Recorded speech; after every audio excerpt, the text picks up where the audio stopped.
Assalamualaikum warahmatullahi wabarakatuh. Semoga semua sehat selalu ya, ada lindungan Allah Ta'ala.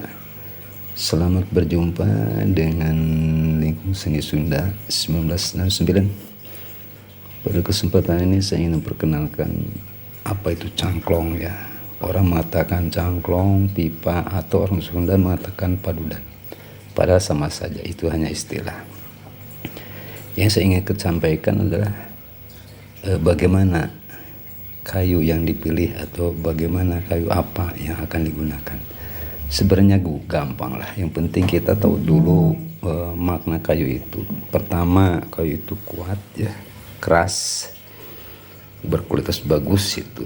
Yang kedua, menarik ya, tua atau tidaknya kayu itu dipakai untuk cangklong. Saya contoh perkenalkan ini adalah kayu gaharu. Kayu gaharu ini memiliki kelebihan ya, padat.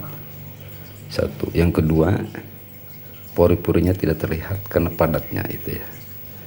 Yang ketiga, mengandung kandungan minyak nih, kalau diulas tuh bening kan, berbeda dengan kayu yang lainnya. Yang keempat, harum. Jadi kalau dipakai itu harum, semerbak. Nah kalau terbakar nih seperti ini ya, menyala terus ya, membara sehingga terasa harum. Nah ini satu. Jadi ini adalah kandungan yang ada dalam atau keterangan kayu gaharu. Yang kedua, kayu cengkeh ya, ini padat kayunya, tidak ada pori-pori sehingga rata ya, ini padat sekali.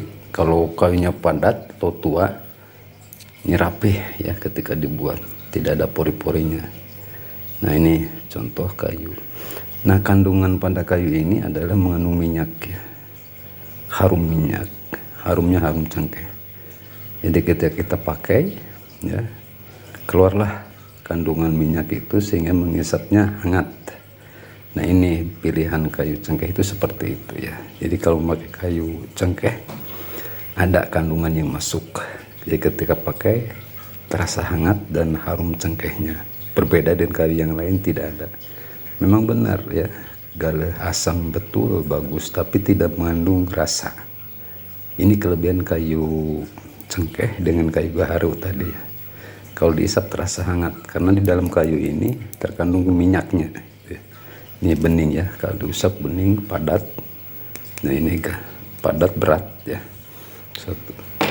Yang ketiga, ini contoh saya gunakan kayu pala ya, sama.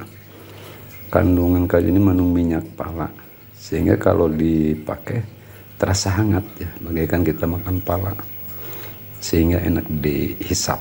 Nah ini kelebihan dari kandungan ini, sangat mudah diperoleh di Indonesia, banyak sekali. Nah cirinya ada bercorak-corak seperti ini, ciri kayu pala itu seperti ini ya. Nah ini kalau bentuk terserah mau apa saja. Jadi sebenarnya gampang lah membuat cangklong, bahannya apa.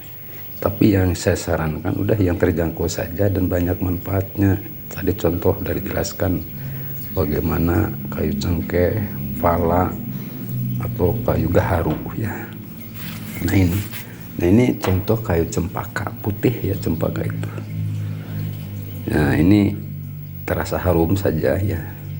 Jadi tidak terasa, tidak seperti kayu gaharu dan cengkeh, tidak mengandung minyak yang tadi bisa dihisap. Nah ini ya. Nah sekarang udah saya kenalkan ya, kayu apa saja bisa, yang penting kita terjangkau. Nah sekarang mengapa sih, apakah benar nikmat atau tidak? Sebenarnya gini aja lah, secara masuk akal. Kalau kita pakai cangklong ya, kita hisap rokok simpan di sini, ini perjalanan ke sini jauh ya, sehingga asap mulai proses perjalanan. Nah lama kelamaan kan menjadi dingin, itu saja ya yang sederhana. Jadi mengapa kita pakai cangklong terasa enak dan terasa sejuk ya, tidak panas ya tuh, karena perjalanan asap sudah disaring. Itu yang masuk akal ya.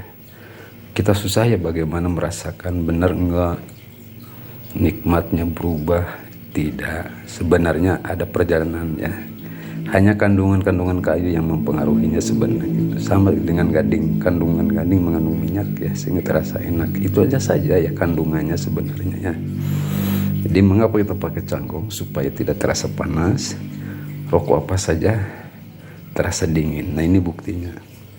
Dengan cangklong kayu cengkeh ini rokok abal-abal saja merasa enak. Karena apa? Sudah ada kandungan yang tercampur di sini, itu kandungan minyak cengkehnya. Jadi tidak berasa pahit, tidak berasa kering ketika merokok karena udah tersaring di sini, dan ditambah adanya kandungan kayu ya yang tadi saya jelaskan. Itu saja ya. Jadi bagaimana kita memilih kayu? Sekali lagi diulang, terjangkau, kualitas, itu ya, dua hal. Sebenarnya kayak apa saja. Ini saya sudah contohkan produk-produk saya dari kayu cengkeh. Nah, hitam ini tidak dicat ya, dibakar. Tetapi dibakarnya jangan sampai jadi arang, hanya terlihat hitam, udah ya. Lalu diamplas dengan amplas 1500, hati-hati pakai air ya. Nah, ini kalau udah pakai air tuh bening ya. Tidak dicat ini. Nah, ini contoh ya. Bentuk terserah kita. Jadi kalau mewarnai suatu ini ya, cukup dibakar ya, dibakar, diamplas ya. Nah, ini kejadian seperti ini ya. Ini contoh sama ya, ini juga sama ya, sama itu bentuknya. Nah, ini jadi mengapa saya sarankan kayu cengkeh. Nah, ini contoh dari kayu cengkeh. Ini bening ya, karena padat satu. Yang kedua mengandung minyak cengkehnya keluar tuh kan ya, gitu. diulas dengan tangan. Sebenarnya mudah lah, banyak pohon cengkeh di sekitar alam lingkungan Anda. Oke, makasih ya, selamat bertemu kembali dan jangan lupa di subscribe. Assalamualaikum warahmatullahi wabarakatuh.